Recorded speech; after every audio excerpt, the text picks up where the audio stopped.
Nous nous trouvons dans un lieu mythique qui est celui où l'on conserve des pièces d'anatomie qui ont été disséquées par des médecins, des chirurgiens ou des futurs professeurs à la faculté.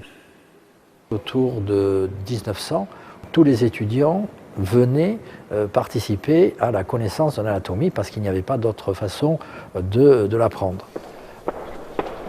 Déjà, ici on va s'arrêter vite fait. Donc ça en fait c'est ces magnifiques structures que vous voyez très colorées. Il s'agit en fait de foie, d'accord, de foie, l'organe, le foie. C'est en fait la vascularisation du foie, c'est tous les petits vaisseaux qui vont parcourir le foie. Donc là on peut voir que c'est très richement vascularisé. Ouais, la biologie c'est l'étude des muscles en fait, du corps humain, donc on peut voir exactement tous les faisceaux musculaires qui peuvent être présents sur un corps humain. Là, c'est une magnifique pièce qui est faite je crois en carton-pâte. Là, vous êtes face à la collection de fœtus anormaux, on va dire, donc vraiment la tératologie, donc des bicéphales, des anencéphales. Tératos, ça veut dire le monstre, vous comprenez pourquoi en voyant ces pièces. Moi, ce que je trouve assez impressionnant, c'est ça, c'est ces coupes d'abdomen, où on retrouve exactement la même chose que ce qu'on a fait comme imagerie à l'hôpital. Voilà. Alors moi, il faudra aller un petit peu plus loin pour avoir ma pièce préférée.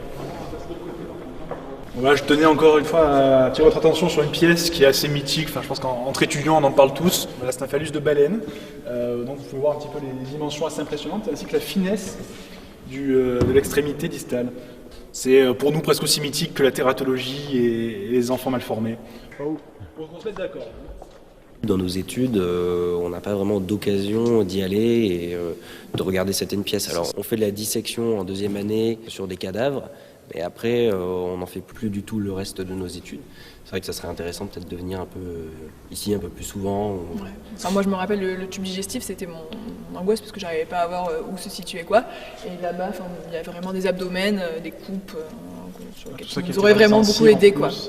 Pour tous, la première fois qu'on est venu ici, même si on a déjà été confronté à la dissection, au corps humain, c'est vrai que ça fait, je ne sais pas comment le dire, mais une espèce de choc émotionnel. C'est-à-dire qu'il y a vraiment des choses qu'on ne s'attendait pas à voir. On découvre le corps humain autrement.